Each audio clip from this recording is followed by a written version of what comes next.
नमस्कार दोस्तों, मैं Lalita Agarwal PSSM blessings audio team Kolkata से बोल रही हूँ।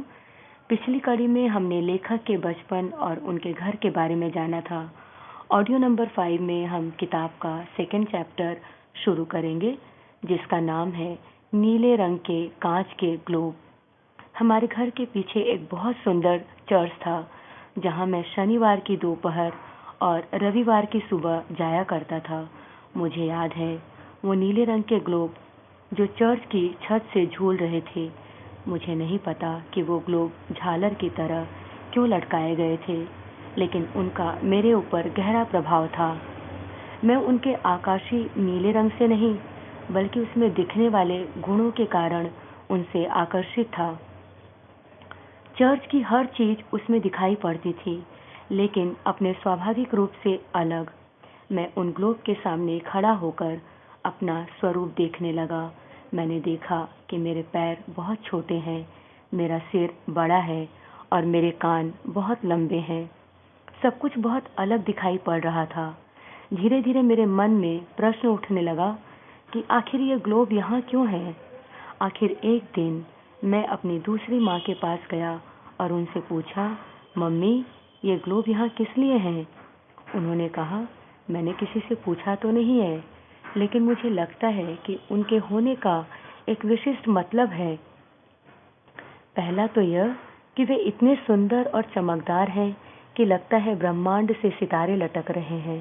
दूसरा, हम उनमें अपना विकृत रूप देखते हैं, जो हमारी रोजमर्रा की जिंदगी का है, जैसे हम जीते हैं, और वो आकृतियाँ परिस्थितियों के अनुसार बदलती जाती हैं। लेकिन असली मनुष्य वह है जो परिवर्तित नहीं होता। यह व्याख्या सही थी, क्योंकि एक दिन जब मैं उन ग्लोब में अपनी विकृत आकृति देख रहा था, उस समय मुझे ऐसा लगा कि मेरे दो अस्तित्व हैं। एक मेरा शरीर, जो विभिन्न प्रकार की आकृतियां ले सकता है, और मेरे शरीर के अंदर स्थित मैं, जो ग्लोब में दिखाई नहीं पड़ता, लेकिन विकृत हो सकता है। मेरा विश्वास है कि चर्च का यही लक्ष्य रहा होगा कि हम अपने अंदर और बाहर के व्यक्तित्व को अलग कर सकें और अपने अंदर के व्यक्तित्व द्वारा अपने बाहरी व्यक्तित्व पर नियंत्रण रख सकें।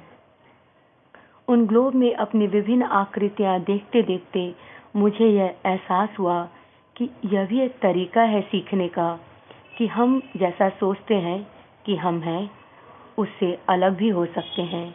बरसों बाद भी मैं उन नीले ग्लोबों को नहीं भूल पाया।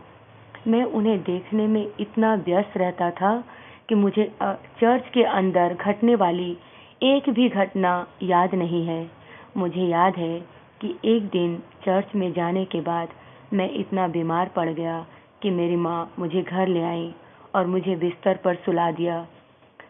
मेरे पिता जब घर पर आए तो उन्होंने मेरे सिर पर हाथ रखा और मेरी माँ से कहा कि इसे बिस्तर पर मत लेटाओ, नहीं तो उसे लगेगा कि वह बीमार है।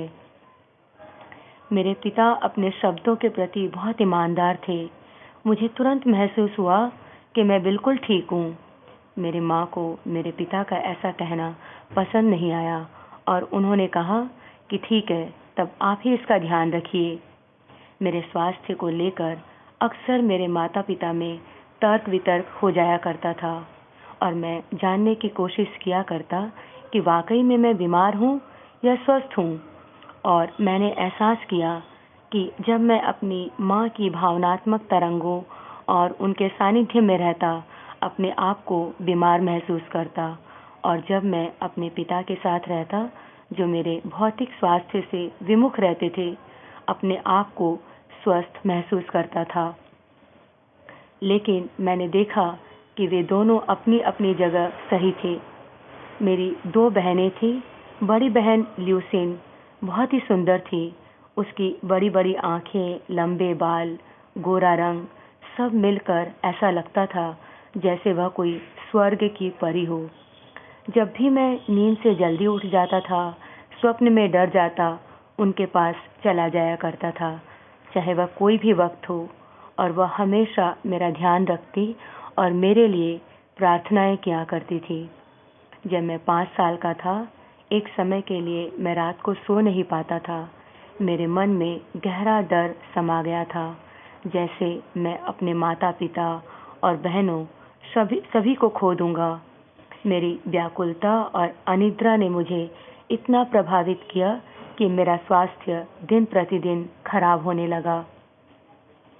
मेरी इस स्थिति को देखते हुए मेरी दूसरी माँ ने पहली माँ को सुझाव दिया कि वे मुझे किसी संत के पास ले जाएं। मेरी माँ मुझे एक बहुत बुजुर्ग व्यक्ति के पास लेकर गई, जो 110 साल के थे और जिन्होंने बहुत पवित्र जीवन जिया था। मैंने देखा कि वह मुझे चुपचाप बहुत प्यार से देखते रहे। मेरी माँ ने उनसे कहा कि यह बच्चा रात में सो नहीं पा रहा है, इसे भयानक सपने आते हैं। अगर आप इसके लिए प्रार्थना करें तो यह ठीक हो जाएगा। उन्होंने कहा, इसका डरना स्वाभाविक है, क्योंकि यह बच्चा तब जन्मा है जब इसके माता पिता इतिहास में होने वाले सबसे खूनी हत्याकांड से गुजर रहे थे। यह डरता है क्योंकि इसके पूर्वज रात और दिन अपने साथ होने वाले भयानक अनुभवों को इसके सामने आकर इससे बताते हैं।